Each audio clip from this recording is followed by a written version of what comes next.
Welcome aboard to this episode of the We Are Reading One Piece podcast. This is a podcast dedicated to following the entire story of One Piece from beginning to end as we focus on each volume. We keep the discussion spoiler-free for new fans of the series, so this is the perfect place to follow along, whether you're new to the series or just want to revisit the world of One Piece with us. This week, we will be covering the first part of Volume 70, Enter Doflamingo, which covers chapters 691 through 695. My name is Joel. I'll be your host. Join me today, we have Evan. Hello, Evan here. And we have Cody. When's he gonna enter? When's Dofi entering? Let me at him. Let me at him. But where is he entering?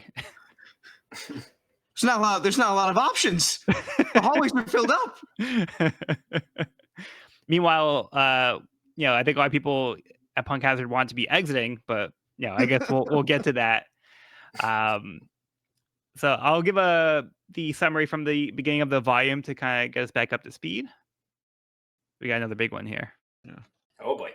The crew lands on Punk Hazard, where the mad scientist and wanted man Caesar Clown rolls over the ruins of a government laboratory. With the arrival of the newly appointed warlord of the sea, Trafalgar Law, the Straw Hats, and the pursuing navy, the island bursts into chaos. At Law's suggestion, Luffy forms a new pirate alliance for the purposes of capturing Caesar and bringing down one of the mighty four emperors.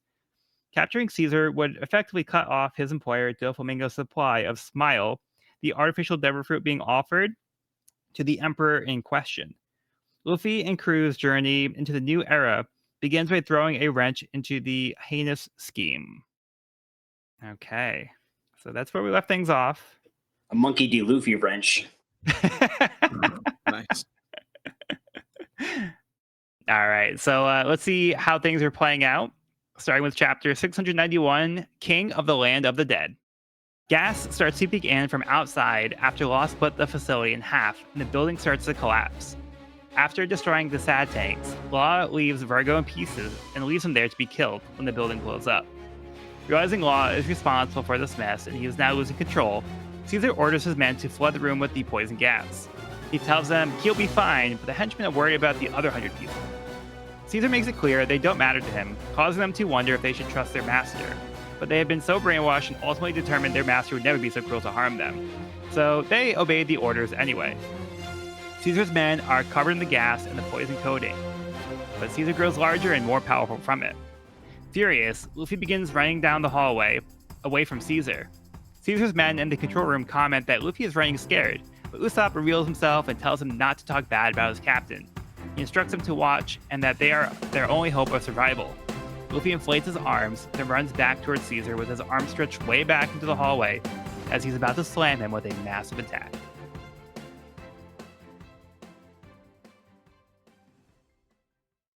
Okay. So Cody, I might be saying the same thing, but last week we ended with Law cutting in half basically the entire factory and mountainside. Bro. So that's pretty much right where we're picking up. I'm like, oh man, Cody would have loved or must have loved this. That whole monologue he gives at the end, breaking So the good. gears, the new generation. I'm like, this guy just fucking gets it. He just gets it. Yeah. He's so punk. So good. Punk Hazard. He is a hazard, and he is a punk. I love him. Yeah. Oh. Hazard being he just sliced the entire factory that's filled with gas in half, so now there's leaks, and he's kind of expediting the gas chamber at this point. Yeah, we did kind of mention that last week, Evan and I, where it's like, oh no, like, because like it seemed like the gas was like kind of like below where the cut was, but I think it was just like enough to make room for the gas to come in. So actually seeing that Law didn't safely cut the building in half, like I think this was his plan from the get-go, because he told everybody else, hey, there's a time limit, like what we say is like 2 hours or something like that. So I was like, hey, like you guys have this amount of time to get out of here, because things are gonna go down after this, and I can't be responsible if you don't make it out. So he did kind of put them like on a time limit, so he kind of warned them, and so this was probably his plan to begin with. Yeah, 100%. He was not leaving this place intact. Yeah, there was no way. He's just that many steps ahead. All according to Keikaku. Speaking of Law, his dismantling of Virgo at the beginning of this chapter is pretty gruesome. Pretty gruesome. He's got his body parts like lined up. Well, Virgo, is in quite a situation. Worried about how he's going to eat breakfast tomorrow. Yeah, because he has to get food Pretty sent to his brutal. face. Like we've talked about how Law's abilities inherently like pretty gruesome, but like this is pretty gnarly. Like lining this guy up and then proceeding to slice his face in half mid sentence is gnarly. It's like so cool and like a little unsettling because they're still left alive and it's probably not like super painful. Like I don't think it actually like hurts when they get cut. Mm-hmm. It could, I don't know, but just like leaving his parts around so he can't put himself back together. Like we saw what happened with Kinemon, but this is even like to the next level. Like his face is like cut in half here. His hands are like different places. Like it's not like he can like take his legs and like walk over and like grab things. Like yeah. So like there's no getting out of this. Like he's just attached to like the railing, and he's not going to be able to put himself back together. So he's helpless. He's just going to stay here until things blow up on him. So like God doesn't outright kill him. He kind of just leaves him to die. Like there's no escape. So yeah, you can kind of take that as you will, but he doesn't just outright like kill him right now and put him out of his mercy. He's like, I'm gonna let you suffer and like think about what you did. It's so interesting because like in a way there is something very sadistic about Law in that respect, which I think is something we've like kind of seen like ever since Sabaody. Yeah. Like I also sometimes call him a brat, and like the Venn diagram is like very close between those. But I think something that Joel used me to think of, like there was an SBS question like way back where someone's like, hey Oda, why doesn't Luffy ever kill his enemies? And I was like, well, here's the thing: if Luffy kills someone, then they're just dead. But if he defeats them and shatters their dream, then they have to live with that the next day. Yeah, That's worse. And I'm like, okay, they're kind of the same in that regard here. Where loss comes from and how it manifests, that's something we don't really know yet. But just like that mechanism that is shared between them. and it's also something that he shares with Batman from Batman Begins. He says, "I don't have to kill you, but I have to save you." He would fucking love Christian Bale. He would love Batman. Oh my god. Yeah. Well, I'll get into that aspect of Law later. Like also, this is why he's the surgeon of death. And like, remember like the little like picture with all the supernovas as children. And Law has the frog and the scalpel. Yeah. 100%. Yeah. 100%. This is just the natural progression of that. It also seems like Law and Virgo have some sort of past here. We don't know details yet, but like this doesn't seem like a spur of the moment decision. That's not the vibe I'm getting. Yeah, it's kind of personal. Yeah. We talk about Law planning ahead, but this is Yeah. Quite a moment though, because he's kind of like, I mean, Virgo's kind of being like, you're a little fish in a big pond kind of speech, and even like consoles in Smoker being like, what I'm talking about, like you get it, you've seen the others, you've seen behind the curtain, like what's going on, which I think is pretty remarkable and kind of shows how desperate Virgo is in this very vulnerable spot he finds himself in. Trying to warn Law of his arrogance. I mean, there is an element of truth to that. Like Virgo's been in the New World for this much time. Like we know he's been deep undercover for a long time, so he's probably seen a lot of like high level shit. Right. So it's a plea, but it's also like he's coming from some experience, though. I love that quote. The world is not such a shallow place that a fresh face with a bit of hype behind him can seize the reins. I think that's just. I think that's. Because that's what Law's trying to do. That's what Luffy's trying to do. That's what this entire new generation's trying to do. And it's just, I'm excited to see if and how that manifests over time. Totally. Yeah, so it's kind of like you might talk the talk, but can you like walk the walk? It's like more than just having big aspirations. Like, oh, can you back up like what you're saying? So it's kind of like only the best of the best can really prove their worth. And I think he's trying to bring Law down peg. Like, oh, you don't have what it takes. Yeah. You think you can just stroll up when we've been deadlocked for 22 years? You think you can break that? Really? Yeah. You've been here how long? Really? Yeah, it's like a little bit like, hey, like, I'm challenging like your capability. Like, I don't think you have what it takes. Yeah, it's a direct response to Law's monologue at the end of the last volume. Right. It's him saying no. No. You're a stupid kid. But there's also like, I don't know, there's also like, there is something that's like very idealistic in Law about that. It's confident, it could be arrogant, but there's just like idealism at its core. And I also just, I really love that. I really, really love that. I guess we'll have to see if they can back it up. Yeah, we'll see. Can't wait. And then we also move on to the scene where Caesar is now trying to like talk his way out of his situation, because like Luffy is not backing down after even like Caesar was trying to hype himself up and be like, oh, I have like the backing of one of the warlords and one of the emperors. Like, you don't want to mess with me because of who I know. Like, you're gonna be making a mistake. But it's like Luffy's never been stopped by that before. Like, you can't really talk Luffy out of things if he's made up his mind. So Caesar doesn't really know who he's dealing with. Caesar's kind of like desperate. He's just trying to grasp at straws.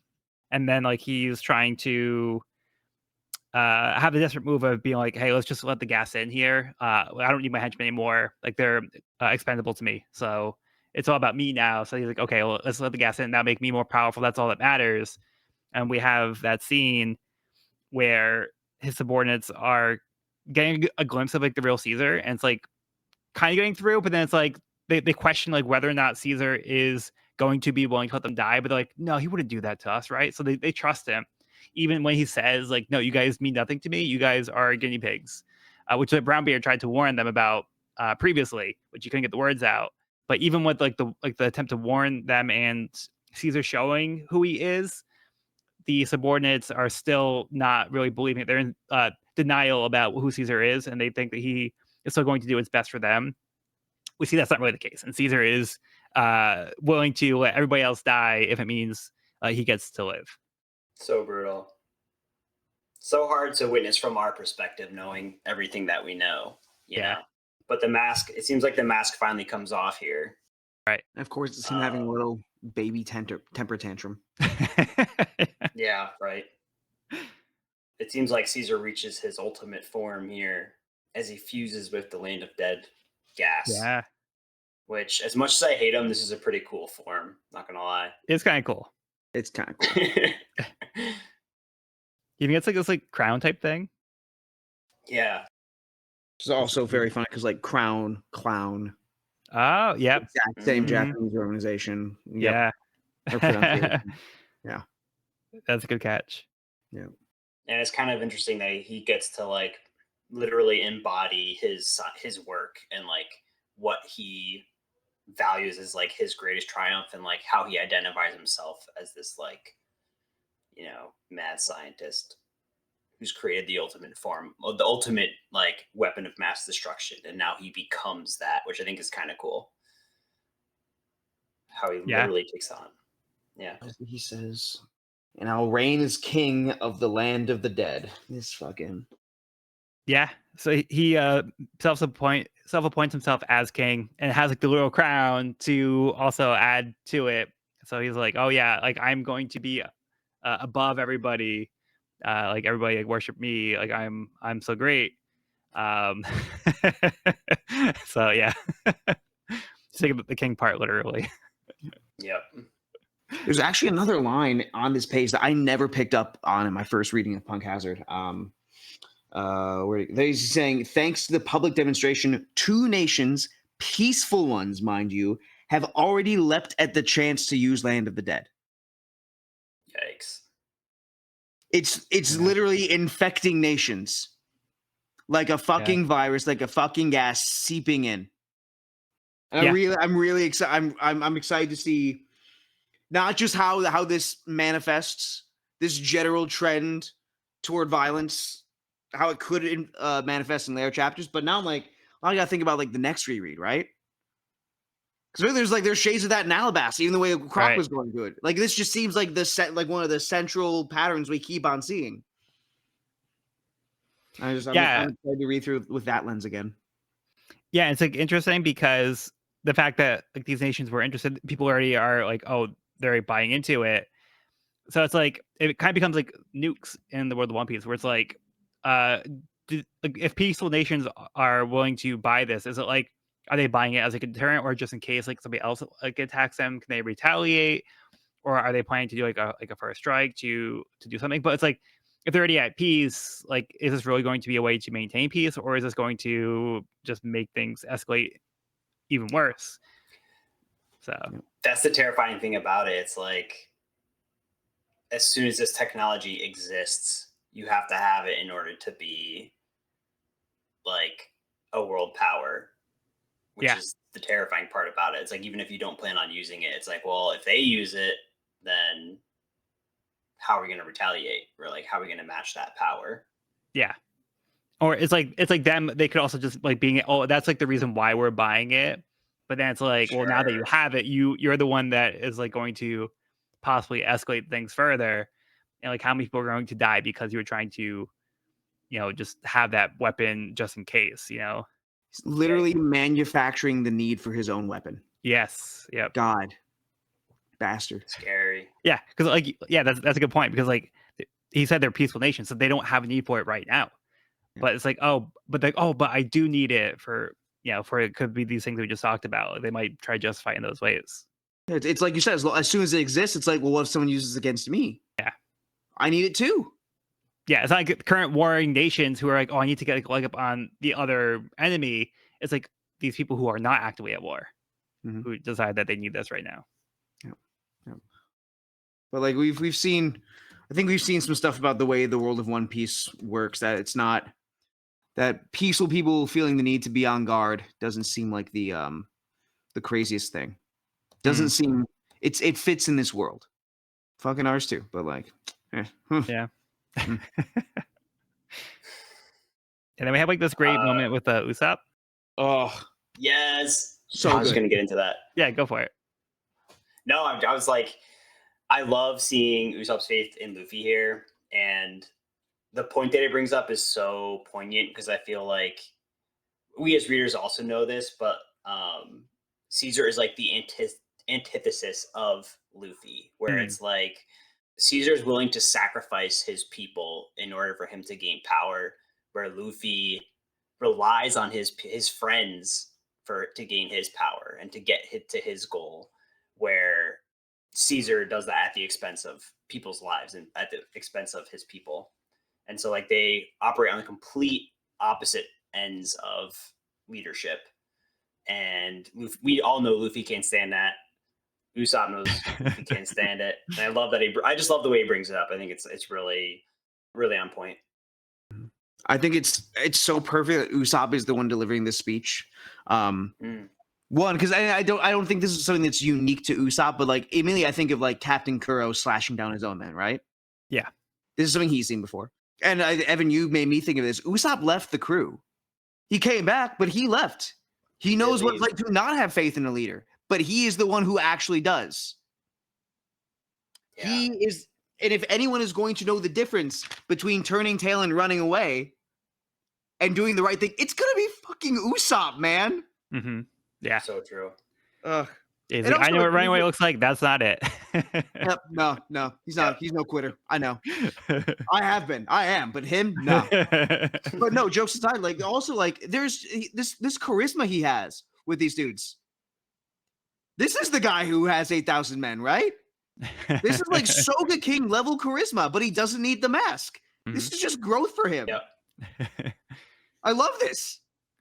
Yeah, and it's the fact that they're talking bad about Luffy that compels him to like pop up and like because I don't think they didn't realize he was there, but he's like, oh, I can't let them get away with like talking bad about my captain. So then he has to speak up, and he's compelled to do that. And then like the others, Caesar henchmen are commenting, oh, like, yeah, Luffy's running away, but he's like, they're probably thinking, oh, like our master would do that. Our master would run away. So then they don't know like what like a true captain or a true leader looks like. So they don't perceive Luffy as being like one to stand up, because like they haven't seen a good demonstration of a good leader before. So like their mind jumps to, oh, okay, so he's probably just running away because he's scared. But yeah, we see this great build up to Luffy stretching his arms back and building up like his arms, like he inflates his arms. Yeah, so this is such a great build up. I specifically remember reading this week to week, and this chapter ending at this point. And I just remember being like so hyped at this build up, and then like it ends here. He's gonna be on break next week. Yeah. Oh yeah, I can't imagine. It was a break week. I don't remember, but it probably was. It probably was. It probably was. I just had to wait a week at least for it, but yeah. Yeah. It's such a great closing panel. Yeah. So good. Did we see this level of rage on Luffy's face in Fishman Island? I don't think so. I don't think so either. I don't think. Yeah, we haven't seen this in a minute. Yeah. Yeah. Because it's like Usopp said, it's like nothing makes Luffy madder than this exact situation. Yeah. So he's at People like him. peak anger. Also, just one more little bit of Usopp glazing real quick. 2 years ago, Usopp would not have jumped out and started talking to like a room full of the enemy. At least not this easily. I could see if the conversation went further and they were really talking shit about Luffy, then he might. But like, this was pretty quick for him. Like, I'm just like, I'm proud of my boy. I'm proud of my boy. Yeah. Great moment. Yeah. That's the real power. And he's speaking in truths. Yeah. He was just like, the cavalry's arrived. They've got 10,000 men outside the door. No, he was talking about his captain, which was great. Okay. We good to move on? One quick thing. Yeah. Okay. I will keep it quick. Just the radius of Law's attack, like we see like the after effects of it in this first panel, of like everything still settling, and it's like my immediate thought was, man, has Zoro gotten a feat like this? Are people going to be like power scaling Law above Zoro as a swordsman? But no. And I realized during the discussion that feeds into the exact conversation that Virgo and Law are having about being too big for your britches, which feeds back into Zoro when he fought Mihawk. Be honest, like, you're a frog in a pond. Why are you hunting rabbits with a cannon? Zoro just hasn't shown it yet. I'm sure Zoro can do shit like this. He's just like, I don't need to. It's beneath me. So that's just one little thing I thought of. Yeah. I'm good to go. All right, let's get into the next chapter. Chapter 692, Assassins from Dressrosa. Luffy demolishes Caesar with a Gum Gum Grizzly Magnum, launching him through several walls and outside the building. The black market brokers observing have seen enough and not impressed with Caesar. The Strats begin to evacuate the children and G5. Kinemon was affected by the poison gas when he tried to go back to save his son and was covered by the poison coating. The others all meet up with Luffy and arrive at the exit tunnel where Law and Smoker set the cart to escape on the tracks. Baby 5 and Buffalo arrive from Dressrosa to retrieve Caesar. They try to clear up the gas so they can see below, but they see something explode, which happens to be Caesar getting blasted outside from Luffy's attack. They spot something else below, the General Frankie. General Frankie! General Frankie! Go, General Frankie!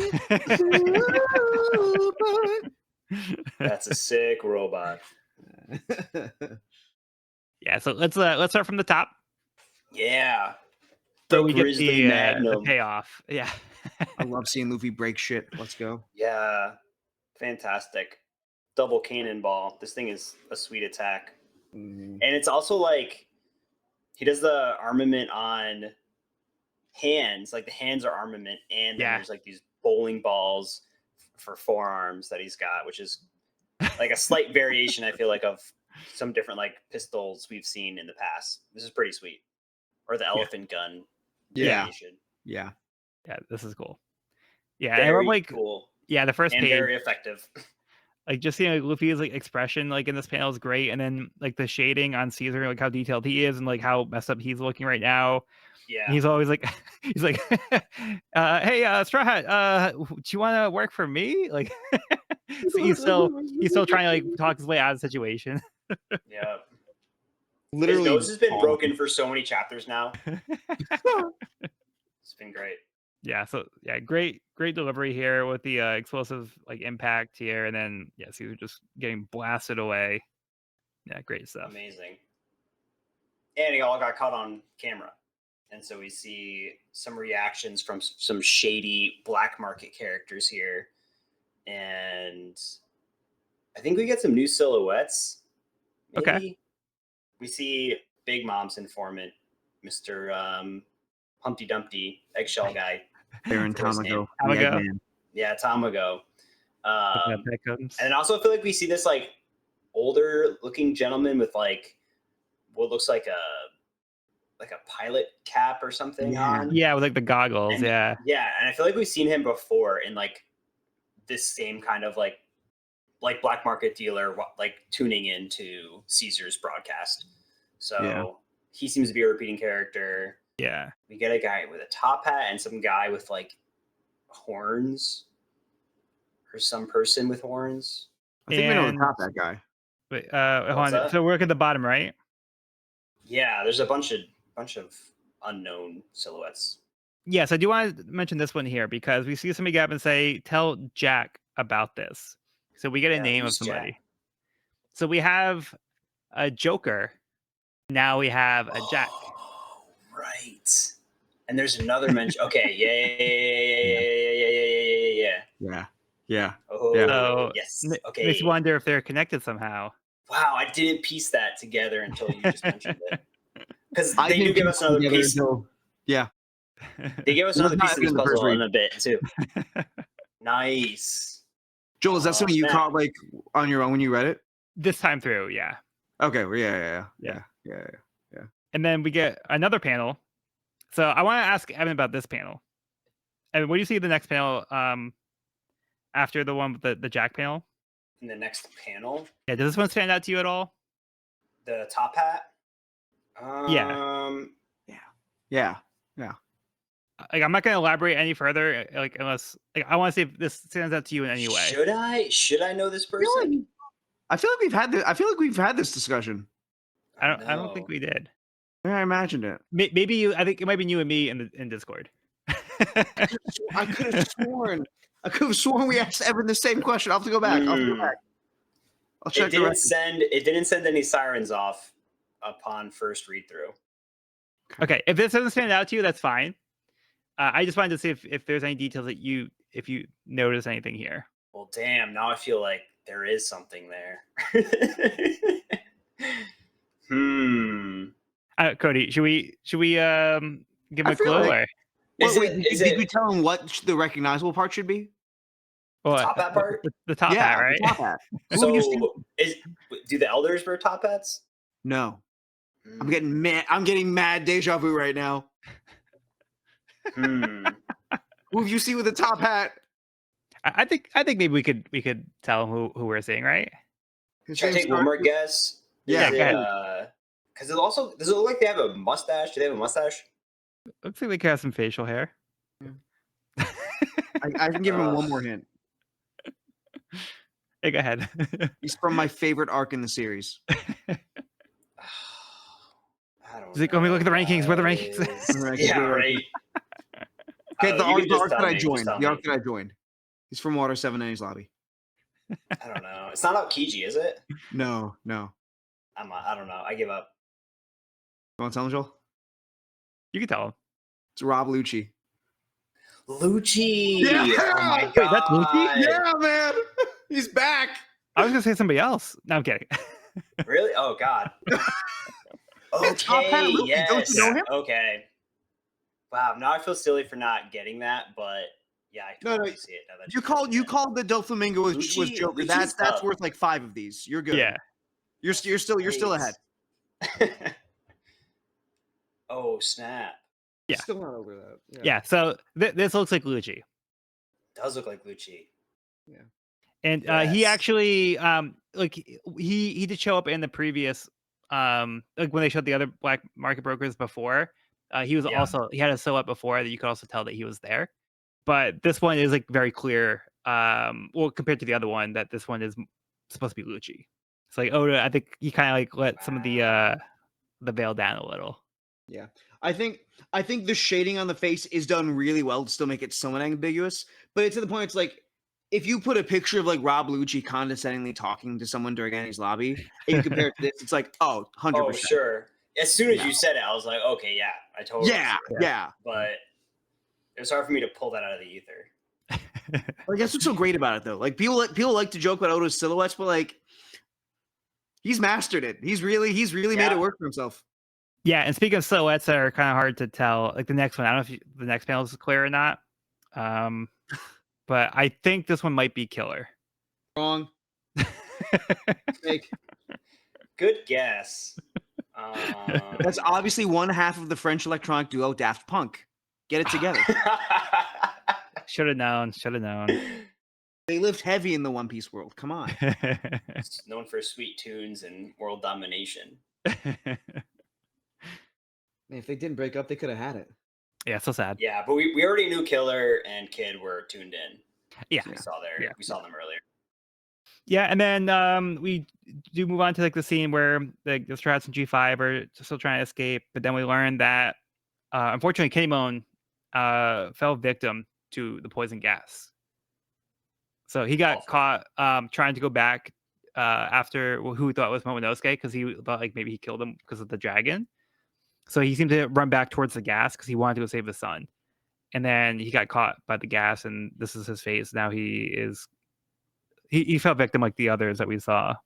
Rip. Yep. After the sadness, there's a point where it's like, oh, you sweet, sweet idiot. Yeah, I know we love Kinemon. Yeah, we do. Yeah, like he really has like for me he's grown on me so much compared to like the first impression was like buddy. But no. But yeah, I mean like the fact that like he ran back in there to try to save his son, like it was foolish, but like you can understand like he wanted to do anything he could to try to help him. Yeah. So in the next scene, we kind of get like the reunion of everybody meeting up, and G5 has G5 always called Smoker Smokey? Yes. Or They did. Yes. they've always called him Smokey? Okay. Yes.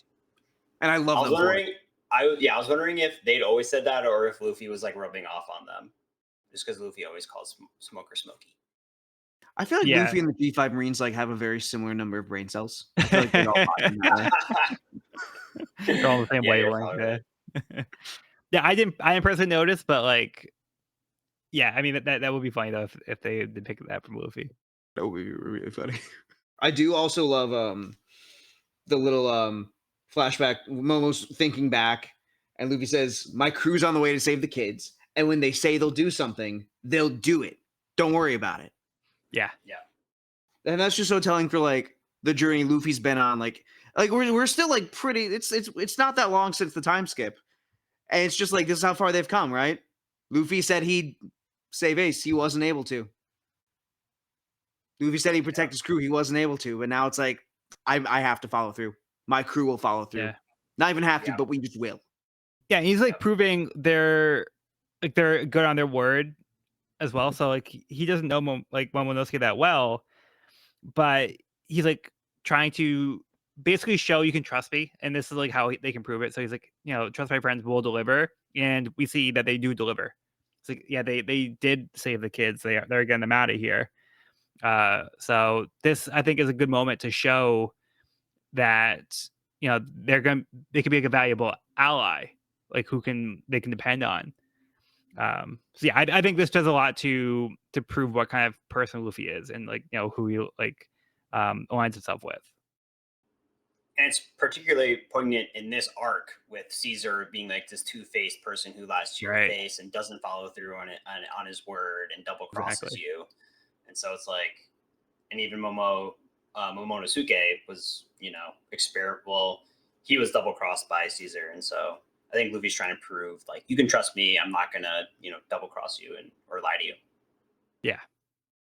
Yeah. And they find this cart. Like, so how the escape plan, like there's like this tunnel that leads outside the back. So they have like a large cart that they can use to transport everybody out all together. Perfect. So great. But then like Luffy kind of like, speaking about Luffy following through, he actually didn't follow through on his part of the deal with the alliance. Where like I was like, wait, where's Caesar? Like that's important. We need to capture him. And Luffy's like, oh, I saw him flying. I hate that guy. I don't want to see him anymore. He's like, no, we need to get him. Like yeah. I've talked about my love for Law because he's so cool and his powers are great. He's so smart. And he plans that. But the thing I just love obsessive compulsive crash out Law. That is my shit. No, you can't just change the plan. I should have never trusted you. No, we have to go after him. Yeah. You can't just do that. But like in Law's defense, like I think so good. Like he's not wrong here. Where like no, he had a specific plan. He's like, all right, I have a plan. This is what we have to do, but we have to follow the steps. We need to make sure everything is lined up correctly. Otherwise, the plan falls apart. So without this piece, like the plan doesn't work. So he's like, there's something about Caesar that's so like important to the plan, so integral that like it's not like, oh, we can just forget about it. It's like, no, this is the plan. So yeah, we can't like compromise on this. It's something that has to be followed through. Right. For me, it's not that law is wrong in any Yeah. any respect. It's just how badly he needs kind of that he needs to be right. But in the sense of like, yes, his plan's correctly, but no, there is no contingency. No, we can't work around this. No, like, I have a fucking 20-step plan. You need to get on my fucking level, dude. No, listen to me. And that just makes him such a perfect comedic foil for Luffy. Yeah. Because Luffy's just the complete opposite of that. Right. It's so perfect. It's so perfect. But I think it is kind of cool. Like, oh, he is like this guy who, like, in certain situations is so adaptable. He is such a great fighter. He's such a good planner. But like, there's this one aspect where it's like, he's getting a little tight here. And it's like, okay, we kind of need that to humanize him. Yeah. At least for me. For me, that humanizes him so much. And that's like at least 30% of why I love Law so much. The fact that he has that too. Otherwise, I don't think I like him nearly as much as I do. Yeah. Cool design, emo shit, punk aspect. No, like that completes it for me. Yeah, so good. Yeah, and then we get like a proper introduction to Baby Five, who is the woman that we saw trying to kill Doflamingo previously. But she's one of the Don Quixote pirates servant / assassin who has the arms fruit. Her entire body is made of weapons. And we get a little bit more information here as well because she's speaking with Buffalo, who's one of the other fighters from the Don Quixote pirates. He has the spin fruit, so his body revolves, so he can fly, turning himself into basically propellers. So yeah, I think we have like this interesting exchange where we kind of see that Baby Five attach herself to people very quickly and very easily. So she met the stranger who said that like she's like, oh, he needed me. He said so himself. It was love at first sight. Marry me. So yeah, she basically seems to have like a complex where she's like, oh, somebody says they need help. I need to like help them. So she seems to be getting caught in these situations all the time because she says yes to everything, and it's backfiring her. She like thinks like something might be more serious than it is. So it sounds like she keeps getting stuck in these situations, and I think that might be what led to like the Doflamingo exchange earlier. Like, so I think Doflamingo killed like her fiance, which might have been somebody she met yesterday or that day or something. Oh my god. Yeah. So what do you guys think of these characters? I love that her goggles are filling up with tears. I didn't notice that. Oh my god. Yeah, that's a good detail. Yeah. So hilarious. I think her design and her personality are so over the top in a way that fits so well with this world. But we haven't quite seen something like this. We haven't seen this kind of gimmick. We haven't seen like a lot of Oda's designs are very loud, but hers is just a lot. And so I think she fits into this world in a really specific way, and like kind of like I think she's like pushing the boundary of like what it is. I think I feel the same about Buffalo to a slightly lesser degree. Yeah, that's so funny. I feel bad for her. Like, over the top Buffalo. Buffalo's really committed to the bit. I mean, he's got the jolly painted on his teeth. He just made that his whole personality. Yeah, I'm a human helicopter, baby. Okay, I have a question about Buffalo. Actually, I don't want to take up too much time with this. But we look at the panel where like it's he's flying through the air. It's the bottom of the page after his big introduction panel. He says, "I'm gonna hit the casino when we get back," and we see the back view of him flying. Right? Yeah. What is he rotating if not his feet? Is it his leg hair? what if it's his body revolves? What is there for him to rotate in that area? I mean, is his leg hair that long? What? What's rotating around his head? His hair. If you look at the cover, you see he has like this big bit of hair that's kind of like part of a propeller. Oh yeah, I didn't see him with his hair up. I was half joking about it. Now I think it legit is. It just long ass ankle hair. Yeah, or maybe his shoelaces. Also possible. Anyway, well, it looks like it might be like part of the boot is still like in the propeller part, So I don't know if it's like his ankles, but I don't know how his ankles are causing like that larger a spin.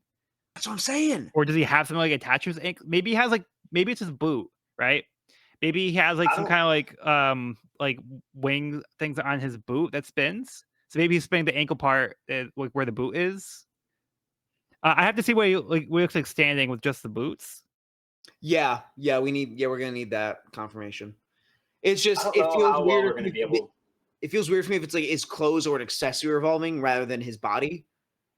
But also, Yeah. I just want it to be this fucking stupid. So that's my bias.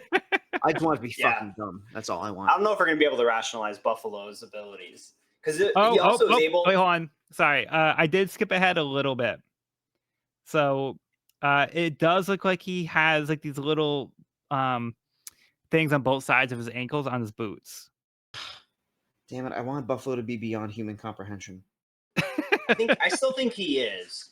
Terrible design. 0 out of 10. He's able to helicopter like one arm independently from the rest of his body. Yeah. Yeah. So we'll look at it later, but it looks like it is part of his boot that's actually spinning. But I didn't quite notice it before. When I saw that, I did. Oh, It just had I to be see too. I'm what like, you're seeing. yeah. I'm like, what is spinning? But yeah, it Yeah. only makes sense that it's part of the boot that would be doing that. Of course, Oda has it drawn in the answer. So his weakness is you take his boot off, then he can't fly. It's the missing. Oh, rotate. yep. Okay, nice. Good catch. Yeah. Damn. I've been foiled by Oda once again. There you go. There's your answer. Oda thought it out. Hell yeah, love it. But I do think it's funny though because Buffalo realizes like this kind of like this personality trait of Baby Five and kind of takes advantage of it. So he's like, anytime somebody says they need something, like you're always like lending like people money or like, trying to like do whatever you can. And she's like, shut up, I only owe 98 million berries. And then he asks if you can lend me an extra 2 million. And she's like, oh, he needs me? Then yes, whatever you want. And it's like too easy. Come on. So I did think that was funny. It's just like a shithead brother. It's like, Yeah, exactly. Yeah. She also kind of gives me like almost like girl Sanji vibes. a little bit. It's like, you know, the one that like any guy, like I'll do anything for any guy that like, you know, asks for help. You know, like, yeah. I don't know. I'm imagining her with like a Harley Quinn sort of voice as I read it this time through. I don't know where it's coming from, but like it gives, yeah. I actually haven't gotten to the dub for this part in the dub because I got to Punk Hazard in the dub, so I don't know what the dub actress sounds like. Oh, I'm excited. I'm excited to find out. Yeah. Yeah. And then so at the bottom of that page, so she also says like, oh, I'll do whatever Joker asks me, but I swear I'm gonna kill him. So she's still like got a good grudge against Doflamingo, but it's kind of like it's such like a wacky relationship where it's like, oh, Joker needs something, so I'm going to do it, but I'm gonna kill him after because you know he's killed my fiance's, but yeah, he needs me, so I gotta help him. She does look pretty cool, like holding the big cannons as well. Yeah, she does look pretty cool. Some cool character design. Really well done. Oh, I just got the joke that Buffalo likes the roulette table because he literally spins. I just got that. That is so funny. That's good shit, Oda. Then we see we cut to Doflamingo in Dressrosa. And he gets the news that Caesar's been KO'd. Yeah. Not happy with his about little that. army of transponder snails. I feel like is very on character for him. Yeah, it's a cool detail, yeah. Mm-hmm. That's how he's staying informed. Yeah, he's got all of his connections. And just the little zoom in to the evil grin, so deranged, so quickly. Yeah, like, he's this guy's just slightly trouble. amused. Yeah, but he still thinks like things are going his way. It's like, oh, look, it's still on my side. Like I still got Caesar, we're good. That's all I need. Everything else, like, yeah, that's something I could deal with losing. But Caesar, he's the key player here. Yeah, right. And then lastly, we end the chapter with the General Frankie, which I have to admit, I kind of like didn't even think about like where was Frankie in this whole thing. Yeah. And it's like he just kind of shows up and it's like, oh yeah, where has Frankie been? Yep. I meant to go back Yeah, and look to there's see like what his last dialogue was because I think he told him he might be going to like the Sunny or something, but I don't remember exactly like where they left him off because like he wasn't part of like the running away from the gas part. yeah, Yeah. there's so many moving parts in this arc. It's easy to lose track. I feel like they're juggled pretty well. Yeah. I Oh, feel like totally. it's definitely like there's enough going between, and like even with Frankie, like it's like it's the oh yeah, but it's not like where has he been, right? Right. It doesn't feel like he's been underutilized. It's like oh okay, now we get some Frankie. It's Yeah. yeah. I think Oda clearly had a plan here. It was just like with everything else going on, it was easy to be like Frankie wasn't like the first thing I thought of like with everything else going on because like I was so involved like with the plot. That's like now it's like Frankie pops back up. I was like, oh yeah, like what was he doing? And it's like this kind of answers that question. Yeah. Yeah. I have a similar moment in next chapter. Yeah. Okay. Okay. Okay. Do we want to move on? Cool. Let's do it, General Frankie. Let's go. Okay. Moving on to chapter 693, Die for Me. General Frankie battles with Baby 5 in Buffalo, with Baby 5 turning into various weapons that General Frankie seems to be able to withstand. Caesar can barely move, but he remembers he has Smoker's heart. Inside, as the group begins to leave, Momonosuke learns that his father was affected by the gas. Doflamingo contacts Monet, who is still alive, and instructs her to blow up the facility, but she was already planning on doing so. All right. Oh, there's a random thing in the sky. I'm gonna shoot it. That's just the most. Frankie really is the most American character in this entire story.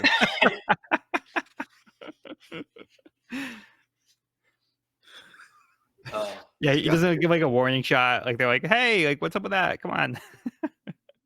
This is just like this is maybe one of the most unhinged fights in One Piece, and I didn't realize how much I needed it. This is so ridiculous,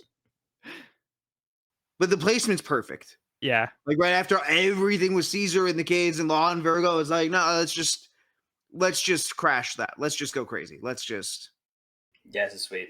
yeah. People are weapons now. Nothing matters. Fuck it Yeah, up. I am a weapon. Yeah, it's pretty cool seeing BB5 fight. Yeah. And one little detail I caught in this chapter was when BB5 turns into Espada girl, she turns into like a giant sword. She ditches her gun and like I took a note here because I was like, oh wow, can she like like when she changes the weapons stay weapons? Hmm. You know, like could she just produce weapons with her body?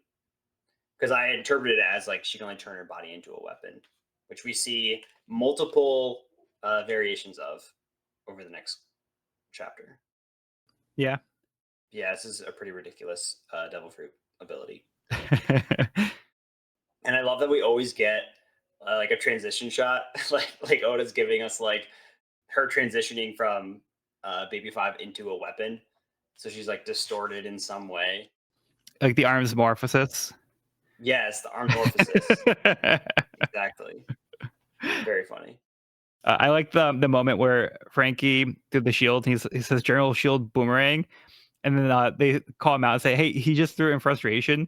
So like he like tried to make it seem like it was like a name move that he had planned out, and it's like they're like, "Nah, he just got mad. He just made that up." And they're like, "Oh, your shield's too small." Very Yeah, funny matchup. this is though. great. Yeah. Incredibly. The fact that she turns into a missile is also insane to me. Like, I'm just gonna blow myself up real quick. Yeah, that's wild. Wild. Like the cool thing is, okay, I think we see like the aftermath in the next chapter. Like it's like Oda thought out like what's the aftermath of using a move like that with her power. Mm-hmm. Yeah. I'll point it out when we get to the Yeah. next chapter. Yeah, I did think it was entertaining to see the way that Buffalo was swinging around Baby 5 as like the sword. So like he like grabs her by Yeah. the leg and then uses his powers to do the spin. So they have like a little combo attack here. Pretty great. They work together pretty well. But again, he's only spinning one arm. Yeah. How does that work? Or basically like that part of his body. So he looks Yeah. like he's kind of doing it at an angle. Yeah. So it might be like if you take a cross section of like from like here down to here, maybe like that whole Right. thing is spinning it. Like, hold on. Yeah, because yeah, he has to like do it Yeah. that way. right here. cool. Like that cross section just spinning around there. And Right. it's just like Yeah, so he does it that way, so he doesn't cut off his arm. Because like if he did it just like horizontally, like you have to watch out where his arm is. So if he does it that way, his Right. arm could just kind of safely be off to the side and not get hit. So- Yep. or the other arm just has to spin too, but I feel like that's just less effective. yeah. Yeah. He's just slapping Just someone don't really really- hard and probably We keep That'll that take hand some getting open. used to.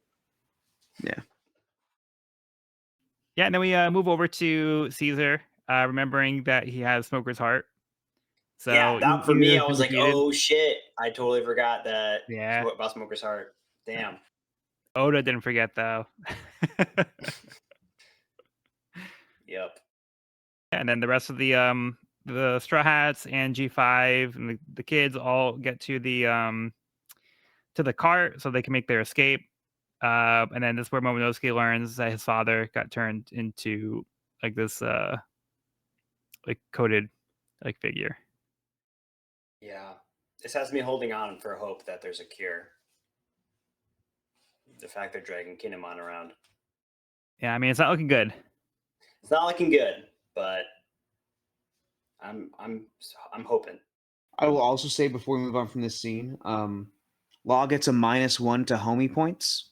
Because he's saying, no, just leave. Like we can't wait. We have to go now. Yeah. Which is like that's not the vibes, dude. But for Read the room. comedy, you think it was like, oh no, he's just that stressed and that like tight about the missions. It's pretty fucking funny. That's pretty. Yeah. Pretty good. Again, he did say, "Hey, this place is gonna blow up pretty soon. So if you don't make it, it's not on me." He communicated the time limit. Yep. He did his job. They need to get their shit together and follow. Like, come on. It does make you wonder why he's at Punk Hazard alone. Maybe it's easier so nobody gets in my way. Maybe. Yeah, and then we have this exchange here with Doflamingo and Monet. They're on the same page. Like Doflamingo asks her to blow up the facility, like along, like herself along with it. But she was already willing to make that sacrifice. She already made her way to the self-destruct button. So she's already like, I got you. This is what I was planning to do anyway. Like Doflamingo like thanks her. He's like, thank you for what you've done. Now die for me, take everything with you. Like go out like in a blaze of glory. Do it in my honor, kind of thing. So they do have like this little moment here. Yeah. For me, this just reads as the same shit Caesar did, but more intimate. And just like more charismatic. It's just the same shit again. I get a little different vibe from Doflamingo. I feel like Doflamingo probably has a more genuine, like I think more sentimentality to it. Like he's not to the point where he's like, oh, I'm going to go out my way to save it, or don't do this. Like don't like go save yourself. It's more like, I kind of liked you. I'm sorry to see you go, but sorry, nothing I can do. So yeah, I don't think he's like necessarily like super like attached to people, but I do think he has more of a genuineness to him than maybe Caesar does. But that could be just my read. I think he just has like a little different vibe than Caesar. I think that's what Dofi would say to defend himself if someone called him out on it. I think so. But I don't fucking buy it. Okay. I don't fucking buy it. I don't think he genuinely gives a fuck in this moment. Aside from getting his enemies destroyed and getting Caesar back. But we'll see. It's hard to get because we haven't really gotten much of Joker, and we also really haven't gotten much of Monet. So it's kind of hard to read for me. For me, it's But just I did have a thought at the very end of this when she kind of so easily followed directions and kind of was like so willing when she says like understood young master, and young master is bolded here. Made me think like, what if Doflamingo, and I don't know if this has been revealed yet or if it's just my theory, but like I've theorized that he is like a puppet master who's like manipulating people that are within his range. Like, what if he has some sort of ability to like brainwash people or manipulate them outside of his like immediate circle. Oh, okay. Like, So it could be like a global thing. yeah, like is it just like is she somehow like brainwashed by Doflamingo, Oh, and okay. like here is why this she's so willing to kind of just follow his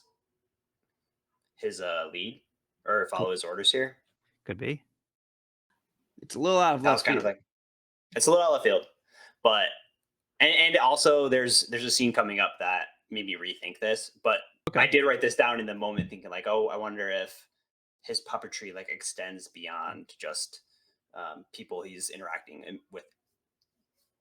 Well, we did also Face to have that face. moment with Momonosuke where he saw the vision of Doflamingo, where like that kind of like Mm, surprised him, that made him go flying up. That's a really good point. So that's true.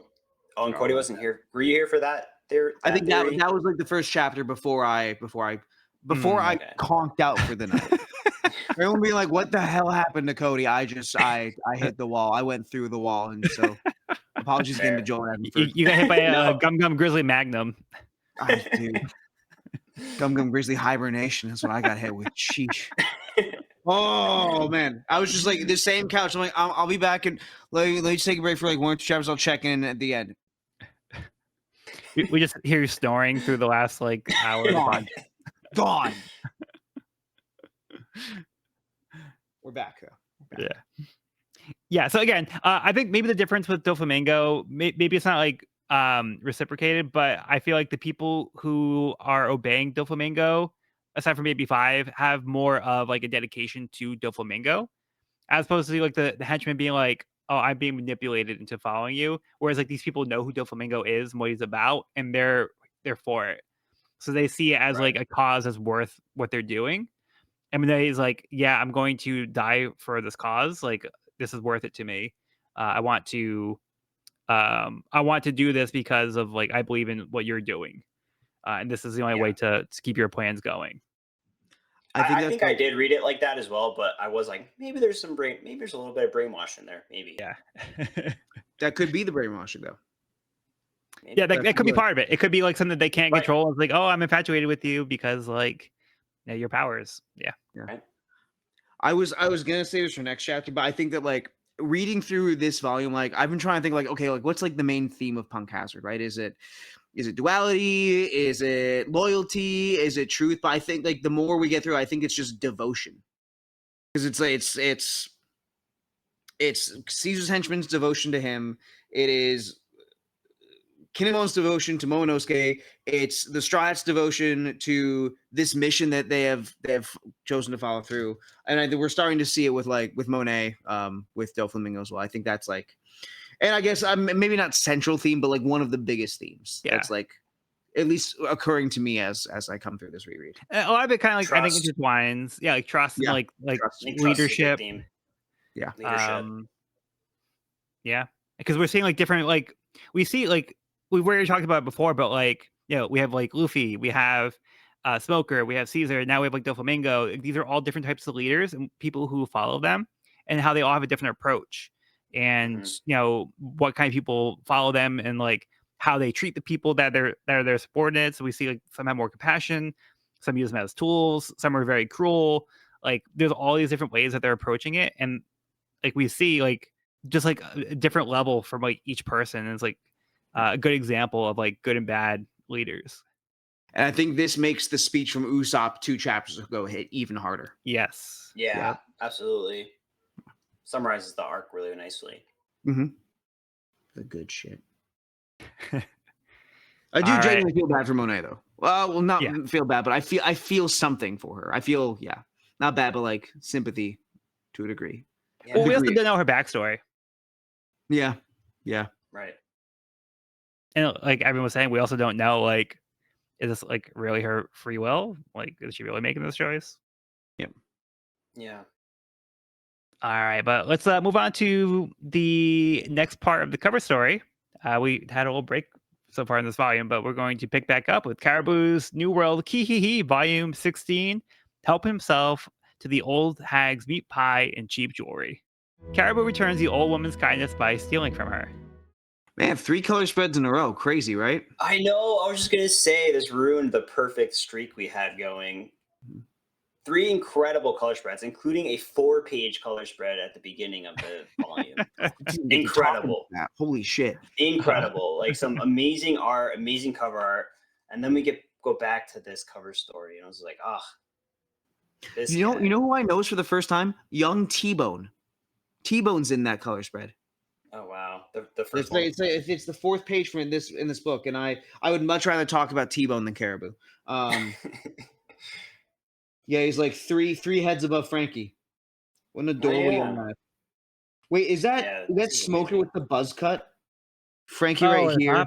Okay. Well, it's also on this. It's also on the 3rd page because there's a bit of yeah. We need to start watching these One Piece films. I'm down. Yeah. Gotta see Strong World. Gotta see Film Z.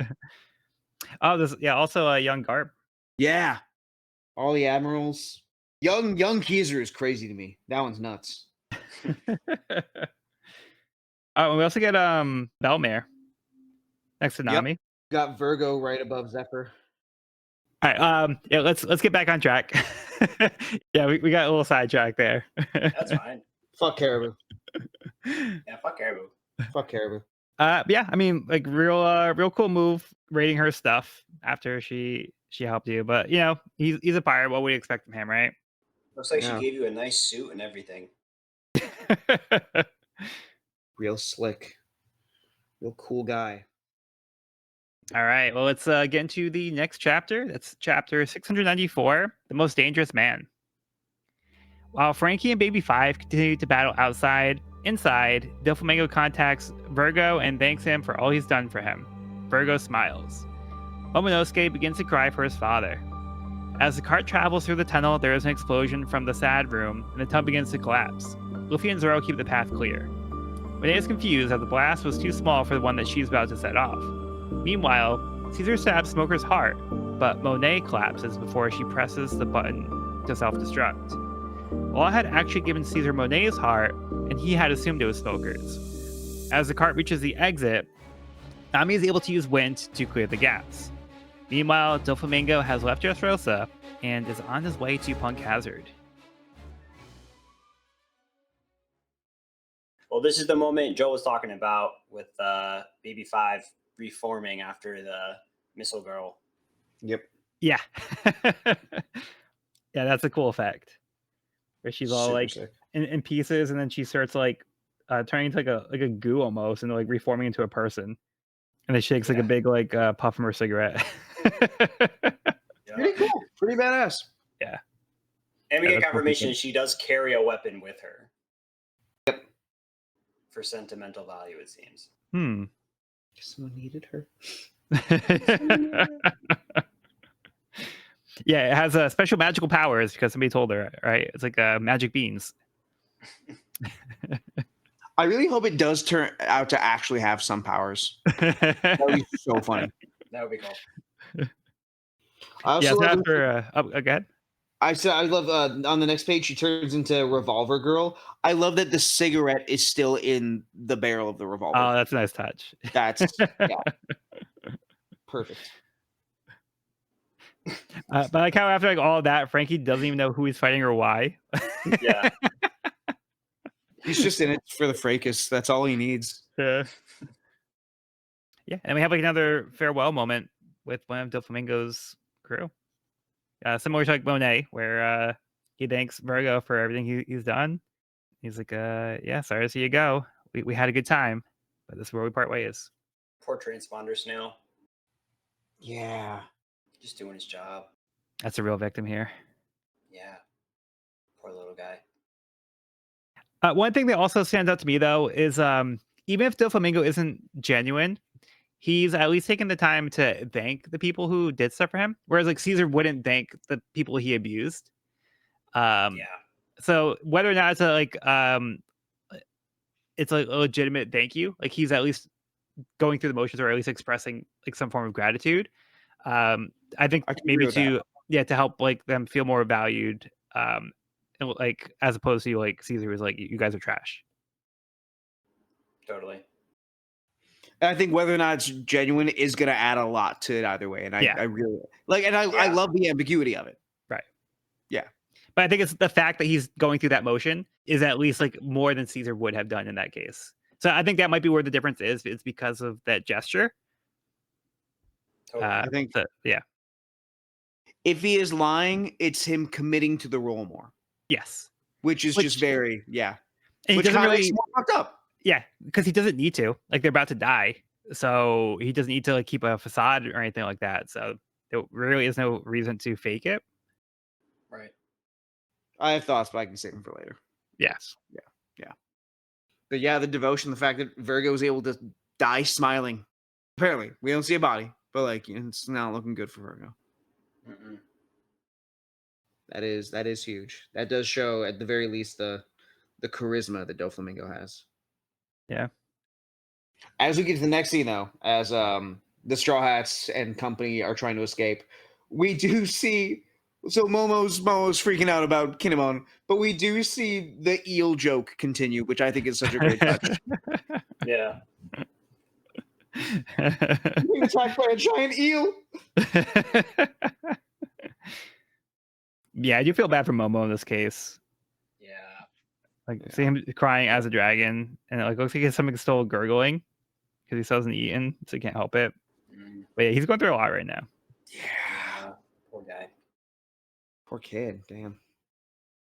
We also get the great line in this scene of for an enemy, he's the guy you really don't want for an enemy. Saying about Zoro. Yeah. I don't even know who said it, but great line. I think It looks like one of the G5. Yeah. Yeah, it's got to be, right? Law also has another really great line where he's like, well, the tunnel's carved right in the mountain. If there's a collapse, we'll be buried alive. Just so matter-of-factly. And this is where I get into Crackhead territory. Okay, so I know everybody loves Frobin, right? I love Frobin. I think they're cute, but there's something I also kind of ship Robin and Law.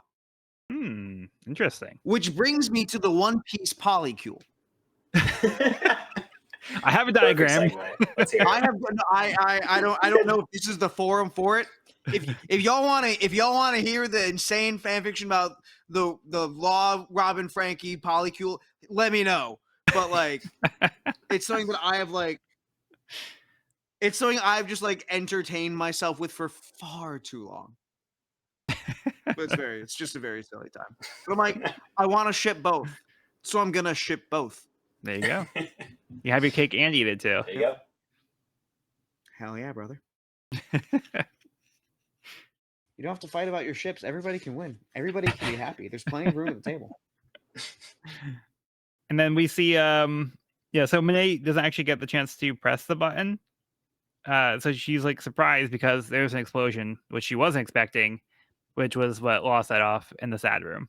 But before she gets a chance to press the button, we see Caesar stab Smoker's heart, or who we thought was Smoker's heart, because that's what Caesar thought. Law just didn't correct him.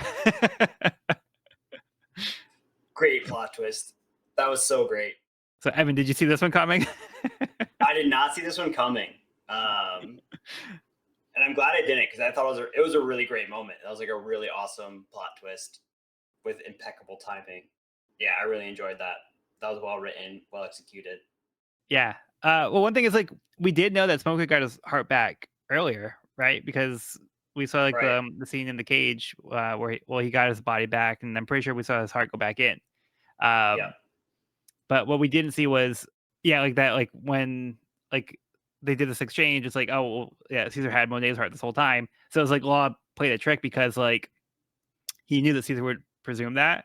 So the heart that he got when that flashback from the very beginning when he got to Punk Hazard was he got Monet's heart in the exchange for his own heart. So yeah, everybody got their hearts back except Monet.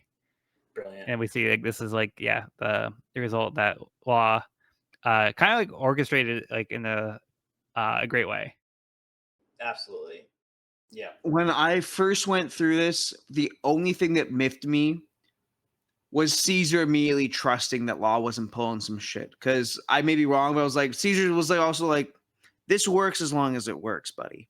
And took measures against him when he came there. But then I think about the fact that it does work for Caesar's ego and arrogance to not consider the Law could be getting one up on him in this moment, Right. or that Law could get one up on him. And for me, that's what makes this scene work really well. Yeah, and like I think up to that point, like he didn't really give Caesar a reason not to trust him. So like he was kind of like he seemed to they were working kind of like symbiotic for quite a while.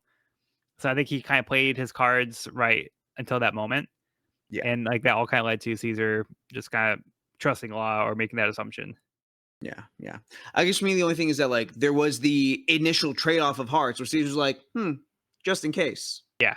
Which I can see would breed that culture, but it's also like, oh, for Caesar, that's enough. Because he's not that smart. And he does think that highly of himself, that he already has the perfect plan. Yeah. So it works. It works for me because of that. Yeah, And I do think will it's say, Joel, great. Yeah, go ahead. Go for it. a page or 2 pages before this, we do see Doflamingo. I completely glossed over this when I was reading earlier. We do see Dofi like hunched over at the window in shadow, looking mournful. So I do. Yeah. Yeah. Yeah. I can also. Yeah, I he's still a little like. I still pensive counter here. thoughts to it, but I'm like, okay, there is. Yeah, it is quite nuanced at the very least.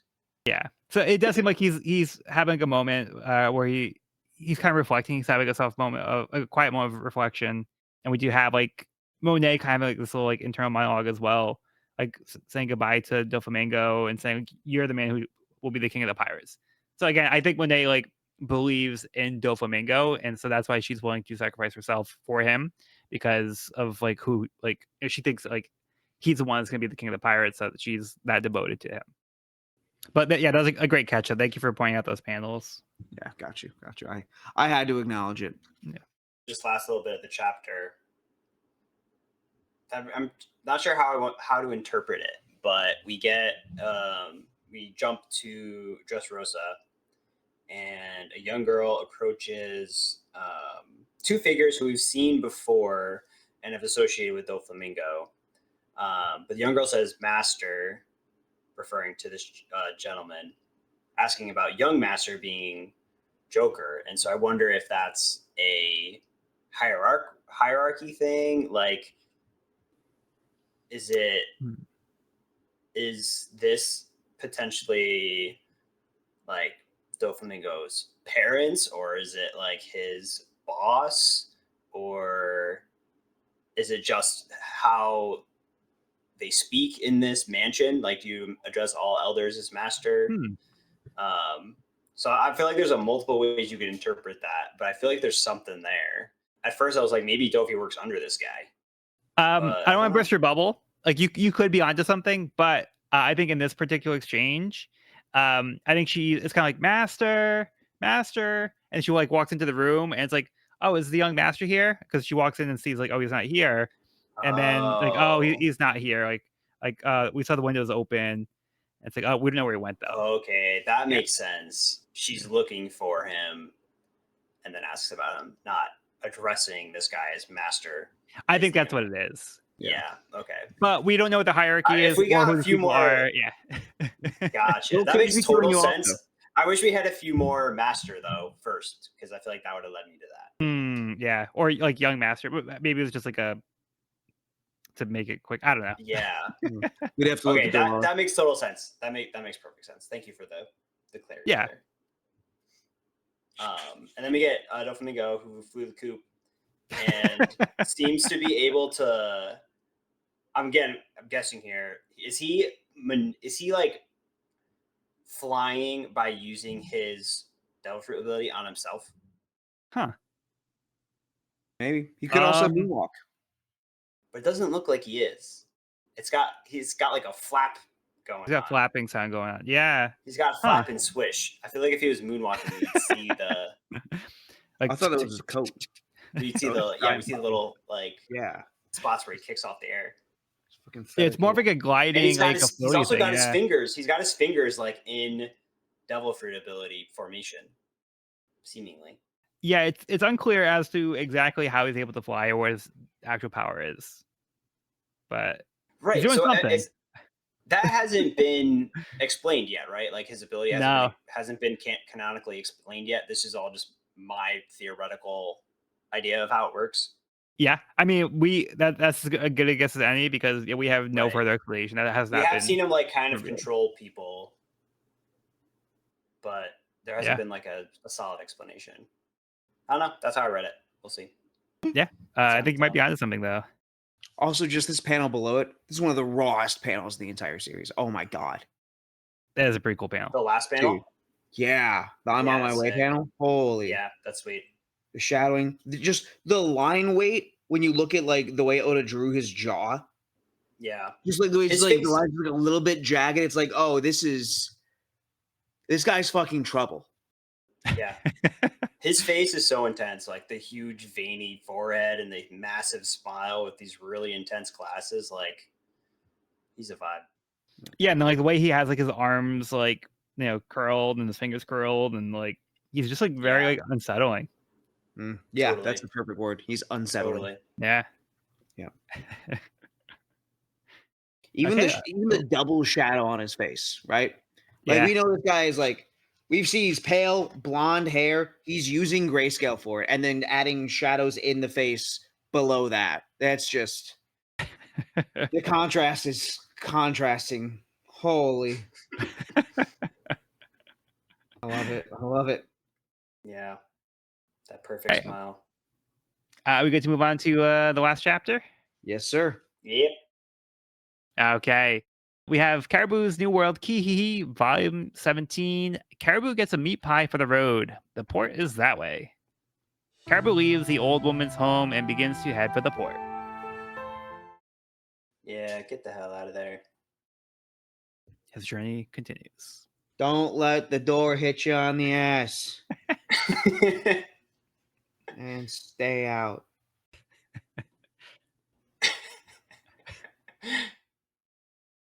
Okay, let's move on. Yeah. Chapter 695, Leave It to Us. Buffalo and Baby Five's attacks don't seem to be effective against General Frankie until Baby Five turns into a scythe and pierces the armor. Frankie has brought the gallon cannon from the Sunny and unleashes a massive blast, winning the battle.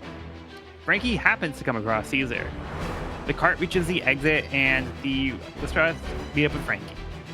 Buffalo and Baby Five know they can't win, so they retreat, taking Caesar with them.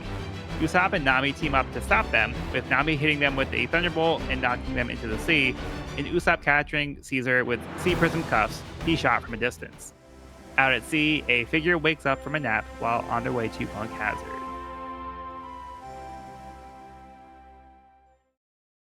All right. I love this battle that's going on between Baby Five, Buffalo, and General Frankie. I feel like they're throwing everything they've got at each other, and everything's landing, and the fight just keeps going. Like it's just like they keep getting up, keep getting up, keep fighting. Yeah, this is great. Yeah, So good. I feel like this battle has been like longer than the Caesar battle. yeah. Like, it's been more involved and like They've detailed. all been, yeah, yep. No one's ever blocked this attack of ours. Whatever it is, it'll be super ineffective. Yeah, this is a great. This is a great battle. Yeah, that's great. He does like the super pose as well in the General Frankie. Yeah, General Cannon is sweet. Also, Yeah, that's a cool another move. amazing panel. Yeah, that's the finisher there. Yeah, and Frankie finally figures out why they're fighting.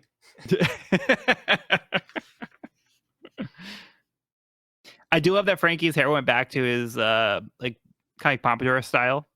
Yeah, it's Yeah, it's a Johnny classic. Bravo. Love it. It's to match General Frankie. Could be it. Mm-hmm. He's got to be in the same same design. Yep. It's aerodynamic. Pilot the ship. Yeah. And Plus below we get a intimidation. good look at Buffalo's hair. So we do see kind of like the different protrusions. It does look like a propeller, and maybe like Right. his beard as well. But Genuinely, what a cool design. Like, yeah. Yeah. I always pretty had great. some other box ones, but this one, yeah. Then the gang arrives. And we get the perfect line because all of last episode, I was like, man, I really wish Nami would stop running and play and take up the offensive. And then in this chapter, Nami says, "I've done enough running. I went in on the offensive." Yeah. I'm like, There wow, you go. she heard me. She heard me complaining last episode. See, now we knows her strengths, and she's like, okay, this is where I can shine. Yeah, totally. And she does. And the whole build up for this Usopp and Nami takedown is amazing. So funny. I Oh, love before we get to that, So good. before we get go to ahead. that, I still wanted to backtrack because Frankie still shines here as well. Because he, like, when they get out of the tunnel, they see the giant robot, like all the kids and like the G5, Yeah. like, "Oh, giant robot, yeah. And we see again Nami and Robin, their typical reaction, like they're completely silent. We'll see Yeah. Tashigi, and then also the other little girl that was it's like all the girls are still like not affected. It's just Unimpressed. another one of these panels that gets me every time. For the boys. Yeah. And that top panel of Frankie like silhouetted by the gas that's being expelled is amazing. With the little like glimmer stars and everyone's eyes snapping open. So good. Yeah. I love like the big G5 Marine who like might be full on crying with his arms up. Like this guy gets it. It's so beautiful. This guy never grew up, and I never want him to. Amazing. And then we have the moment where I like this shot of like all of them and being like, oh yeah, those are the enemies, and like I like Luffy out in the front over here. Like Law going to try to stop them, but then like Luffy's like, no, my crew's got this. This is their job. Yeah, and then we get into the great moment that you started to talk about, Evan. Yeah, Nami. Long distance, no will to fight. You got it. They have their wounded. They have a back source. Yeah, leave it to me. Yeah. Fucking get on with it. Yeah, in the entire build-up, they almost got away. It's amazing. And we did have Usopp specifically looking for the Sea Prism cuffs earlier in the arc. Yeah. Yep. So this was why essentially was so they can capture Caesar. So he was planning for that. Unlike Luffy was like, who cares about Caesar? Yep. And Caesar is shackled. Hell yeah. Get his ass. Yeah, about time. They're gonna have to fish him out though, it looks like. Yeah, and then the last panel, we get this figure who's just in the middle of the ocean. Yeah, what's that about? Looks like he's sitting on they're sitting on a seagull-shaped ship, maybe. Oh, I could be. see that. Yeah, I see you. Yeah, It looks like a bird It looks like a bird. with a human sitting on its head. That's not enough detail to. I'm not going. I thought, Really? You can't tell who that is from this totally sold out like shape? Come on. No, I this get is not being different. able to tell it's Rob That's a Lucci. tough But one. this is fucking obvious. Evan. No, pass Are on you this looking at the panel? Jesus. It's just a stick figure. one. How do you not know, man? Sutiku D figure. Like, come on. He's the I'm next very one. excited, though. Well, whoever it is, they are also on the way to Punk Hazard. So Punk Hazard's still popping off. Yeah. If there's any Punk Hazard left when he gets there. Yeah, so that's where we leave things off. Yeah, another cliffhanger. Mm-hmm. We have any other final thoughts for the chapter or the volume as a whole? I cannot wait. I I'm guess I'm very happy with what Punk Hazard has given me this read through. I know we're not quite out yet, but like I'm very pleasantly surprised with what I got out of my second read through. And I cannot wait for what comes next. For this second half of the volume, I'm so hyped. Yeah. Yeah, I know. I'm very excited for the Luffy Law alliance to continue, Hopefully. Fingers crossed. Hopefully. Yeah, Luffy kind of screwed up there at the end, but hopefully Law's still down to do Yeah. in the alliance. But that's that's a really fun volume. Yeah, I think Punk Hazard as a whole has been really fun so far. And Yeah. like I was saying, I think I got more of it this time as well. Like I've always like been a fan of Punk Hazard, but I just feel like some things are just hitting me on a different level than they did before. and a lot of like the background characters I think have been staying out more this time through, and Oh like yeah. realizing just like going into like the like in depth like we had with our conversations, I feel like made me like appreciate it more because like we are seeing like all these victims and people who have been manipulated by the people who they've been putting their trust in, and like the people in power, and and people getting their trust betrayed, and like yeah, it's really sad to see that, and like that's been like a theme, and it's good to see examples like we say like, Luffy is somebody who you can put the trust in, and they won't let you down. It's somebody who like you can rely on, and like Goofy's crew. Mhm. So we kind of see like that juxtaposition of Caesar and Luffy being like, these are people you can really trust. So you gotta be careful about who you put your trust into and who you believe. Absolutely. I think that's the other thing is that reading this in 2013 versus reading it in 2025. Yeah. Really, anytime past 2016, I'd say really puts that theme into a much more significant light. It makes me appreciate this arc that much more. Yeah. There's a lot of elements that make it feel more believable. I'm like, I Yeah. could totally see this happening like in the real world now. Like before Yeah. I was be like, this is fiction, like, it's ridiculous. But like this is like a little too real for me. Where yeah, I can see this happening in everyday real life. Sad but true. All right, but that will conclude this week's episode of the We Are Reading One Piece podcast. You can find this episode wherever podcasts are found at We're Reading One Piece podcast.buzzsprout.com or on the YouTube channel at We're Reading One Piece. This is a spoiler-free channel up to where we record the podcast, so if you're new to the series, you can visit the channel there. You can also find me and this podcast on my YouTube channel at Pirate King Codex for more One Piece content. If you have any questions, comments, or feedback, you can reach us at wearereadingonepiece@gmail.com. We'd love to hear from listeners, so if you're enjoying the show, or if you have any suggestions on how we can make it better, let us know. Next episode, we'll be finishing Volume 70, Enter Doflamingo. I've been Joel, and I've been joined by Evan. Thanks for listening. And Cody. He's entering. Dofi's entering. All right, well, be sure to bring along all the hopes and dreams, and we'll see you on the next episode.